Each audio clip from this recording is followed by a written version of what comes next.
Robert sat alone in his living room, the soft glow of the lamp casting eerie shadows across the walls. It was late, far past midnight, and the neighborhood was quiet. He sipped his coffee, trying to shake off the unease creeping up his spine. His wife was away on a business trip, and he found himself feeling unusually vulnerable in their large, empty house. He shook his head, trying to dispel the irrational fear that had settled over him. There was nothing to worry about. He lived in a safe neighborhood, and their security system was top-notch. But still, he couldn't shake the feeling that something wasn't right. As if on cue, he heard a faint creaking noise coming from upstairs. His heart skipped a beat as he froze, listening intently. Maybe it was just the house settling, he tried to convince himself. But deep down, he knew better. With cautious steps, Robert made his way upstairs, his senses on high alert. The hallway was dimly lit, casting long shadows that seemed to dance menacingly.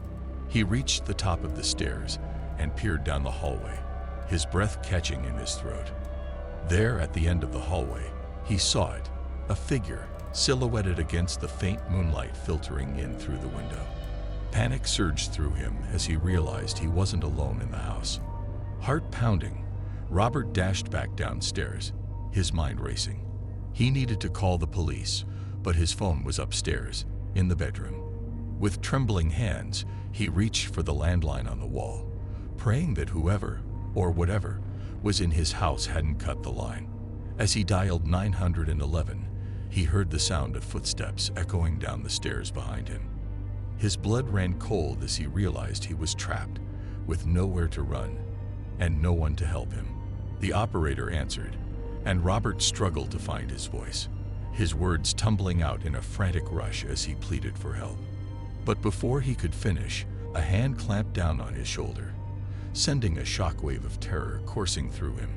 He spun around to confront his attacker, only to come face to face with a masked figure, their eyes gleaming with malice. When Robert regained consciousness, he found himself bound and gagged, lying on the cold floor of his own living room. His head throbbed with pain as he tried to make sense of what had happened. The room was silent now, the only sound his own ragged breathing. With a surge of adrenaline, he struggled against his restraints, his mind racing with fear and desperation. He needed to escape, to find a way out before it was too late. But as he strained against the ropes binding his wrists, he knew it was futile. He was completely at the mercy of his captors. Minutes stretched into hours as Robert lay there, helpless and alone, the darkness pressing in around him. He wondered what they wanted from him, why they had chosen him out of all the houses on the street. But the answers eluded him, lost in the shadows that engulfed him. Just when he thought he couldn't bear it any longer, he heard the sound of footsteps approaching. His heart leaped with hope as he strained to see who it was, but his vision was clouded by fear and uncertainty. The footsteps grew louder, closer, until finally, the figure emerged from the darkness. It was a man, tall and imposing, his features obscured by the mask he wore. He moved with purpose, his gaze fixed on Robert with chilling intensity. "What do you want from me?" Robert demanded, his voice muffled by the gag. The man said nothing, only reached into his pocket and produced a gleaming knife, its blade catching the faint light. Robert's blood ran cold as he realized what was about to happen. He struggled against his bonds with renewed fervor, but it was no use. He was trapped, at the mercy of a madman. As the knife hovered menacingly above Robert, he closed his eyes, bracing himself for the inevitable impact.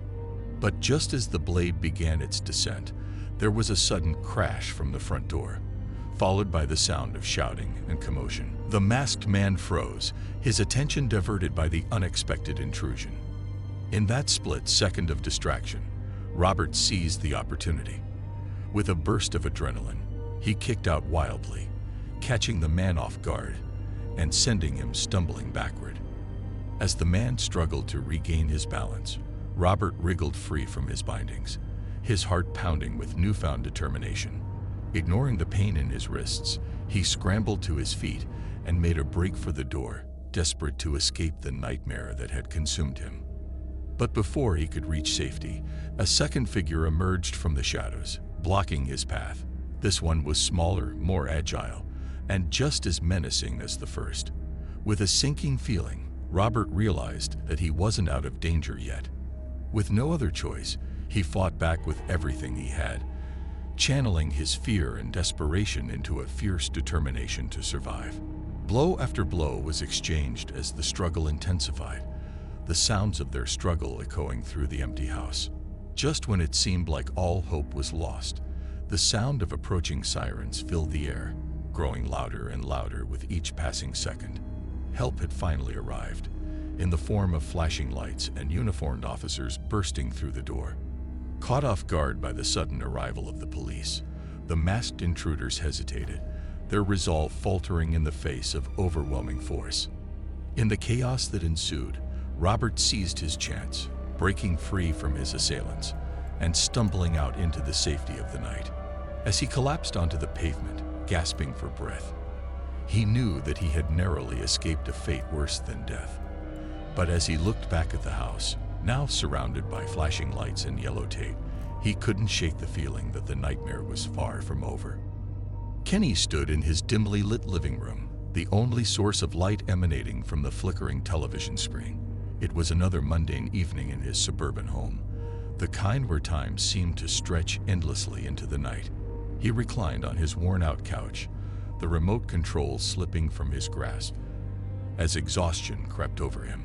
Just as Kenny's eyelids began to droop, a faint noise shattered the silence. He jolted awake, his heart pounding against his chest like a drumbeat in the quiet house. For a moment, he dismissed it as his imagination, a byproduct of his tired mind playing tricks on him. But then he heard it again, a soft creak, followed by the unmistakable sound of footsteps. His body tensed, every nerve on high alert as he strained to listen. The footsteps grew closer, each one echoing ominously in the stillness of the night. Panic seized Kenny's chest, his mind racing with fear and confusion. Who could possibly be in his house at this hour? With trembling hands, Kenny reached for his phone, his fingers fumbling with the screen as he dialed 911. He whispered his address into the receiver, his voice barely audible over the pounding of his heart. Help was on the way, but every passing second felt like an eternity as he waited in terror for the intruder to reveal themselves. Suddenly, a shadow loomed in the doorway, dark and menacing against the pale moonlight streaming through the window. Kenny's breath caught in his throat as he stared at the figure, frozen in fear. In that moment, he realized the true horror of his situation. The intruder was not a stranger, but someone he knew. As the figure stepped further into the room, Kenny's mind raced with disbelief. It couldn't be. But there she stood, illuminated by the faint glow of the moon, her features twisted into a sinister grin. It was Emily, Kenny's ex-girlfriend, a face he thought he had left behind in the past. "What are you doing here?" Kenny managed to choke out, his voice trembling with a mixture of fear and anger. Emily's laughter cut through the tension like a knife, sending shivers down Kenny's spine. "You didn't really think you could get rid of me that easily, did you, Kenny?" Her words sent a chill down his spine, memories of their tumultuous relationship flooding back with a vengeance. He had thought he had moved on, thought he had left the toxicity of their past behind him. But now, as he stared into Emily's cold, calculating eyes, he realized that she had never truly let him go. "You need to leave, Emily," Kenny said, his voice steadier now, fueled by a newfound resolve. "I'm calling the police, and they'll be here any minute." But Emily only laughed, her laughter echoing off the walls of the empty house. "You really think they can protect you, Kenny? You know better than anyone how easily I can slip through the cracks." Fear gripped Kenny's heart like a vice as he watched Emily advance towards him, her movements slow and deliberate. He knew he had to think fast, had to find a way to escape before it was too late. But as he reached for his phone, he realized with a sinking feeling that it was gone, stolen from his grasp while he was distracted. Trapped in his own home with nowhere to run, Kenny braced himself for the nightmare that was about to unfold. Emily's smile widened into a grin as she reached out to him, her touch sending a shiver down his spine. And in that moment, Kenny knew that his worst fears had become a reality. He was at the mercy of the one person he had hoped to never see again. With Emily closing in on him, Kenny's mind raced for a way out. He scanned the room frantically, searching for anything he could use as a weapon or a means of defense. His eyes landed on the fireplace poker resting against the wall, a glimmer of hope amidst the chaos. In one swift motion, Kenny lunged for the poker, his fingers closing around the cold metal as he brandished it like a shield. "Stay back, Emily," he warned, his voice trembling with a mix of fear and determination. But Emily only laughed, her expression twisted into a cruel smirk. "You really think you can stop me, Kenny? You were always so weak, so easily manipulated." Kenny's grip tightened on the poker as he edged towards the door, his eyes never leaving Emily's menacing figure. He knew he had to find a way to get out of the house, to escape before Emily could carry out whatever twisted plan she had in store for him. As he reached for the doorknob, a sudden crash echoed from the hallway, sending a jolt of adrenaline coursing through Kenny's veins. He hesitated for a moment, his instincts screaming at him to flee, but curiosity got the better of him as he turned to investigate the source of the noise. To his horror, Kenny saw another figure emerging from the darkness, a masked stranger, their features obscured by the shadows. Panic surged through him as he realized that Emily was not alone, that there were others involved in her sinister plot. With nowhere left to run, Kenny knew that he had to fight for his life. Gripping the poker tightly in his hand, he braced himself for the inevitable confrontation, steeling his resolve as he prepared to face the horrors that lurked within his own home. But as he squared off against his assailants, a glimmer of hope flickered in Kenny's heart. He may have been outnumbered and outmatched, but he refused to go down without a fight. With every ounce of strength he possessed, he vowed to stand his ground and overcome the darkness that threatened to consume him. As the masked intruder advanced towards Kenny, a surge of adrenaline coursed through his veins, heightening his senses and sharpening his focus. With a primal roar, he swung the fireplace poker with all his might, the metal connecting with a resounding thud against the intruder's shoulder. The intruder staggered back, momentarily stunned by the unexpected blow. Seizing the opportunity, Kenny dashed towards the nearest exit, his heart pounding in his chest as he made a desperate bid for freedom. But Emily was not about to let him escape so easily. With a guttural scream, she lunged at Kenny, her nails clawing at his skin as she tried to drag him back into the darkness.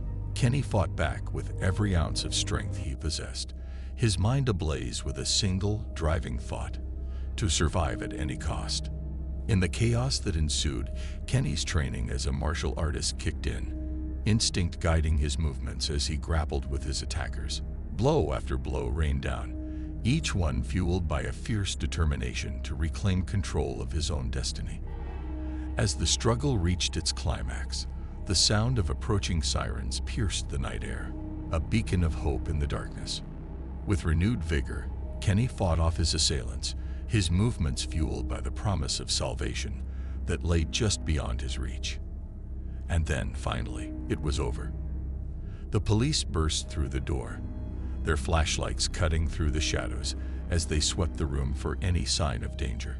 Kenny collapsed to the ground, his body trembling with exhaustion and relief as he was pulled to safety by the officers. In the aftermath of the ordeal, as the truth behind the home invasion came to light, Kenny found himself grappling with a newfound sense of clarity. He had faced his worst fears head-on, confronting the demons that had haunted him for so long. And though the scars of that fateful night would never fully heal, he emerged from the darkness stronger and more resilient than ever before. As he stood amidst the wreckage of his once tranquil home, Kenny vowed to rebuild his life from the ashes, to reclaim the sense of security that had been stolen from him in the dead of night. And though the road ahead would be fraught with challenges and obstacles, he knew that he would never again be alone in the darkness, for he had faced the true horror of a home invasion and emerged victorious against all odds.